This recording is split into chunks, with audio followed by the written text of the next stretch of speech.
Debate Wishart. Thank you, Mr Amos, and thank you to my backbench colleagues too. And haven't we been blessed this evening in the Scotland Bill debate in the first committee day stage? We've had contributions from the Honourable Member from Christchurch, we've had contributions from the Honourable Member for Nottingham North, who unfortunately is replaced, of course, contributions from the Member for North Durham. What have we done to deserve such good fortune in this debate today? And we have all very much enjoyed these speeches. And it just goes to show, Mr Amos, just how different these debates are just now, because I'm sitting here with my honourable friend from Murray. We're veterans of committee day debates when it comes to Scotland bills, and we very much remember the braying, the aggressive shouting down, the interventions from 40 Scottish Labour members of Parliament. No longer there.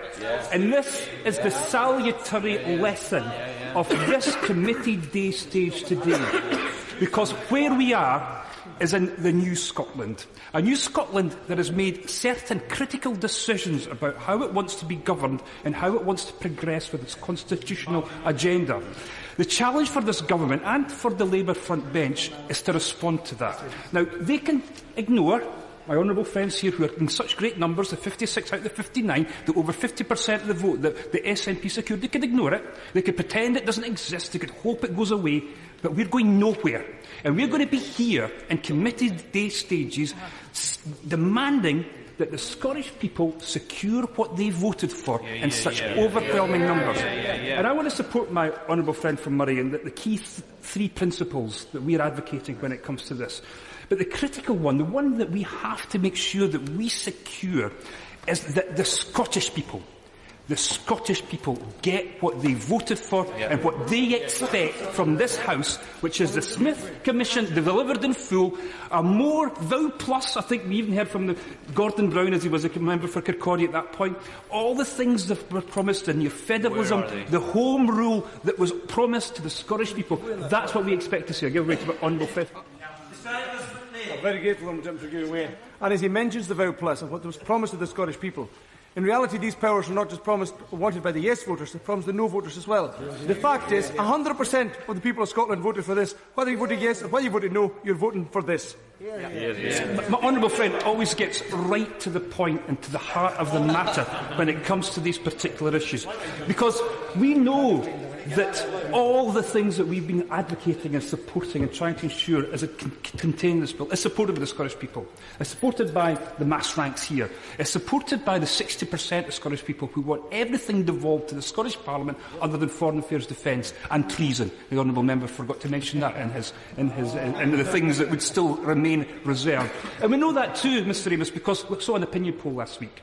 Not only did it show the fact that we've just secured this, that we won 50% of the vote, we're now in 60% for Holyrood next year. There is a clear desire to ensure that we move forward and move forward progressively. Now I want to come to the issues that are central to this bill.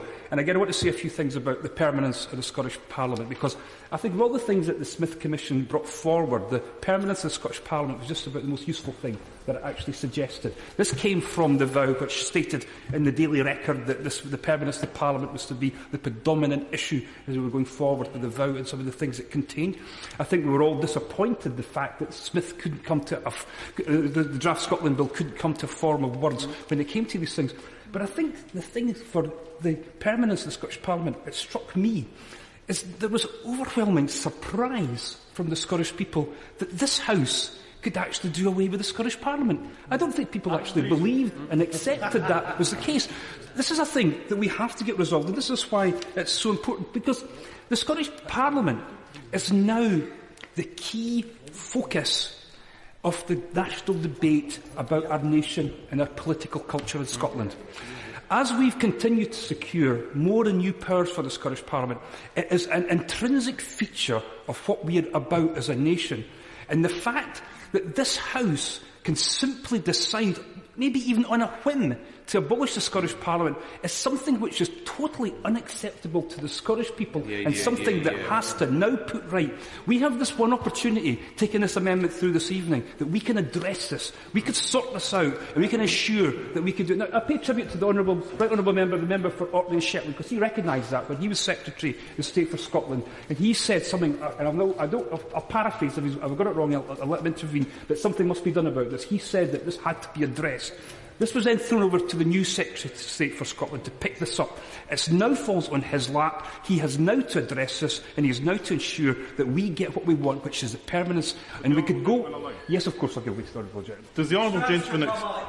thank you, Sir David. Does the Honourable Gentleman accept, however, that by doing this by primary legislation, any solution, any form of words is always going to be imperfect, and that, in fact, the only way that you will genuinely recognise the political reality that is the permanence of the Scottish Parliament is through a written constitution, and for that you need a constitutional convention? There's very little I would disagree, I would say, to the Honourable Gentleman when it comes to these things, and I do agree that the very real requirement for a written constitution in this country. But I would suggest another way that we could get the permanence for the Scottish Parliament, and it's in the amendment that we are asking the House to support tonight, and that is to put it to the Scottish people in a referendum. The only way the Scottish Parliament would ever be abolished or done away with would be on the say-so of the Scottish people as a directly expressed desire through a referendum. And I hope the Right Honourable Gentleman supports us in that amendment this evening, because I think that's the way to go forward. So that's to do with the permanence. We've not heard much, and there have been several of my friends from south of the border who have spoken in this debate about the, I think it's new clause 2 that the Honourable Gentleman is still to move when it comes to the Constitutional Convention. Now, we know this has been a long-standing policy. The Labour Party, it was something that was central to their manifesto when it came to the last general election, and I have to say without any great deal of success, it would have to be said, when it was put to the people of England. This idea that Scottish devolution and our constitutional journeys should somehow be all mashed together with a UK-wide look at the Constitution. My problem with that, Mr Amos, is I actually think that this would slow down our very clear progress in what we've clearly stated where we want to go. The cause of English devolution moves at an almost glacial pace, and to say that we have to be slowed down, as England quite rightly works out what it wants to do, is something that has to be rejected here this evening. And to just piggyback the Labour Party's concerns about a constitutional convention and concerns about English devolution onto a bill about Scotland, about the things that we were promised to in the vow, the things that were progressed to the Fiscal Commission, is a totally unacceptable state of affairs. Can I suggest to the Labour Party, do the work yourselves. There's no need to bring it to a Scotland bill in order to progress this agenda. Bring it in your own piece of legislation, bring it in your own whatever it is. We'll play a part in that, because I think there's some really interesting things to be discussed and debated when it comes to the progress all over the United Kingdom of further constitutional change. I'll give way to my honourable friend. I'm grateful to my honourable friend for giving way.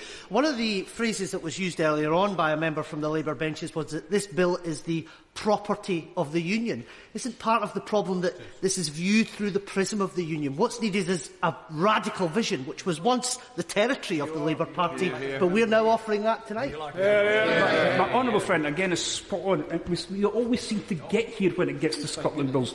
There is a debate in Scotland that we think that we've managed to have some sort of agreement about a way forward. It comes to this House, and all of a sudden we get caught up in English votes for English laws, we get caught up with English devolution, and they're all really important things that have to be debated, but somehow they find their way into a debate that we're having in Scotland about what we think that we're entitled to and what the Scottish people have decided they wanted by sending so many of my honourable friends here this evening. Give way to the honourable gentleman. I've some sympathy with what my honourable friend is saying, but surely he accepts this is a debate for all of the peoples of all of the United Kingdoms, and all of these issues counterbalance against each other, and that's why these other issues get brought on into the debate. Surely you recognise I have some generosity in that point. I'm not disagreeing with Honourable, and I think you probably heard me say that these issues are important and have to be looked at and have to be considered, because these are the things that make all the rest of it work. But what we are debating tonight is a Scotland bill, which is the end part of a proposal and a suggestion by the former Prime Minister, the leader of the Labour Party, and the leader of the Liberal Democrats and the Conservatives through the vow. This is the end end point of that. And I think that that's what I'll say to the Honourable Gentleman. Yes, they're all important, but tonight it's Scotland Bill night, and these are the sort of things that we're considering. Now, it's unfortunate the Honourable Member for Nottingham North is not in his place, because I wanted to say he's there. He maybe wants to take his place. We're always very grateful for the very concise way that he puts his particular wide range of views, always interesting to listen to, always innovative and creative. And again, we make a lot of congratulations to the Honourable Gentleman for the way that he so rapidly went through his constitutional tour de force. I was particularly attracted, and I think he mentioned it in his delivery of his new Clause 8, where he invites the Scottish Parliament to take a proportional share of members of the House of Lords as part of his long-term constitutional reform. Can I just say to the Honourable Gentleman, with all deal of candour, the House of Lords is perhaps the most absurd, ridiculous legislature in the world, bloated beyond redemption. The last thing that place needs is more members. What that place needs is total and absolute abolition. And that can't come soon enough. And then, of course, we come to the Honourable Member for Gainsborough with his very helpful amendment today, which I think, as an Honourable Member for Christchurch, perhaps rightly identified and noticed, has got quite a bit of attention. It's not just today he's got a bit of attention. We've done nothing other than debate this for the past few weeks and months. In fact, if we swap the three words full fiscal autonomy with independence, it seems like we've been having this debate for the past 4, 8, 15, 20 years. It's the same themes that seem to be revisited when we talk about full fiscal autonomy or independence. The same adversaries. There's us, the Scottish National Parties, and then there's the old amigos of Labour and Conservatives who get together to tell us once again how we're too poor, too wee, too unimaginative. Not just for independence this time. We're too wee, we're too poor, we're too unimaginative to run our own selves fiscally for the United Kingdom. What next? Where do we go to? Can we not run local authorities properly without being too wee, too poor, or unimaginative? Because this is where we actually are. Yes, I'll give way to the Honourable Gentleman. I'm not saying that. Oh, sorry. I was expecting a bit more substantial of a contribution from the Honourable Member for Gainsborough, and I'm almost disappointed we didn't get some more fulsome prose from the Honourable Gentleman, because I've actually thought he made quite a good case for his amendment this evening. But I think what we favour, if I say just so ever so gently to the Honourable Gentleman, is our amendment. I think that's the way that we should be doing this. It's to give that time for the Scottish Parliament in order that we progress towards full fiscal autonomy. And if they're right, just say they're right, that there is this huge deficit that we keep on hearing and hearing about again and again and again, then surely they should be working with us through a fiscal framework to work towards full fiscal autonomy. Surely what should happen is a process which starts with giving us the important early new powers over the minimum wage, powers over national insurance contributions, powers over welfare. There's a process of moving towards it. If they're right about that, what's wrong with working with us in order to try and achieve and secure it? Surely that's the way that we should be doing this. But the themes, as I've said, are the same. Oil and gas is a burden and a curse with independence. Oil and gas is a burden and a curse with full fiscal autonomy. And they've learned absolutely nothing. Learned absolutely nothing. Because these were the very themes that were put to the Scottish people during the general election campaign. And I think, and I'm not trying to speak for the Scottish people, but what I was hearing on the doorstep, there is a tiredness, there is something, a deep despondency amongst the Scottish people to be told they can't do something about the fact that they're in such a diminished position that we can't take responsibility. It doesn't work anymore. We've been through a process of national self-definition, of finding ourselves, of ensuring that we try to do something different. I'll give way for the last time to Honourable Friend. Very good, Honourable Gentleman, for giving way. And it's in the despondency and the disbelief, really, that the Scottish people come up with. All the stronger when we contrast some of the islands close to Scotland. The Faroe Islands, 50,000 people, full control of their taxes. The Isle of Man, 80,000 people, full control of its taxes. Scotland, the size of Denmark, cannot have full control of its taxes because they say so. That time is over. Grateful to my honourable friend who, as we know, Mr Amos, is a great champion and passionate advocate of the island nations round our shores and their like-sized countries. So I'm grateful to him. So this evening, Mr Amos, we will be inviting this House to support us for the next stage in Scotland's constitutional journey, which is the securing of more powers, the making of our Parliament permanent, and for full fiscal autonomy for our nations, so that the decisions about how we run our country is made in Scotland by the elected members who represent the people of Scotland. And tonight, Mr Amos, I invite the House to support us in that effort.